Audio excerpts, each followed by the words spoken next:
on, Allie. Oh, seriously, you do this every time. Sure, Gator. Oh, seriously, you don't know anything. That's funny coming from an 8-year-old. Oh, come on, you know I'm not 8. Who told you that, your imaginary friend? You don't know anything. Okay, that's enough. We've talked about this, and if you don't stop it, I'm gonna wring your necks. Dad, you can't do that.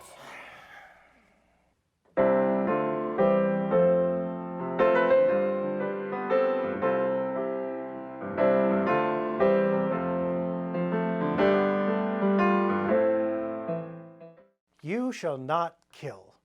This is the commandment that we all think is the easiest to keep. We think, I haven't murdered anybody today, so I did okay. We always do exceptions, by the way, for killing in the line of duty or soldiers or whatever, so already we begin to muddy the waters there. Let's just go ahead and leave that alone. Let's say that actually taking a life is certainly a part of this commandment, but as we've been saying all along, there's so much more. And the so much more here that I want you to think about comes in 2 words. The first is support, and the second is spirit. The support, as you just read in Luther's explanation, part of not murdering is the negative, don't kill, but part of it is also making sure the people around you aren't dying. For instance, by starving or going without a house when the elements are bad, and etc., etc. One way to kill someone is hit them with a club. Another way is to see them hungry and not feed them. And so Martin Luther goes farther than just physical murder, and he says to keep this commandment, if people are in need around you, you support them. That's why we have things like food banks and snacks and Walmart cards that we give out through our Agape Fund and etc., etc. The second one, though, is spirit. Luther also said that physically murdering someone is not the only way that you can kill them. When you insult them, when you disenfranchise them, when you look at them and say, you are not as much of a human being as I am, or you are not a human being at all because of X, Y, and Z.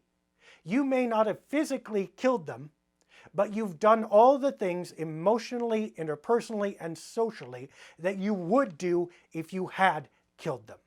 And as we all know from history, it's a very short step from saying, in theory, someone is not human or less than human, and actually killing that person. So Luther says, when you interact with each other, you must interact in ways that bring life rather than take it, that lift up rather than disparage and insult, that bring people together rather than isolating them and shoving them aside into their own space where they are left to die as far as the rest of us are concerned. And that absolutely impacts any of us, for instance, who have ever been to school and remember what it's like there, or who have ever been in a church where people say, I am a real person because I have faith and go to this church, and everybody out there is condemned and lesser than I am because they don't. The way you evaluate people at your job, the way you evaluate people in your family, it affects all of your relationships. And if we are not giving life rather than taking it through the way we interact socially, emotionally, and with our goods, then we stand in violation of this commandment.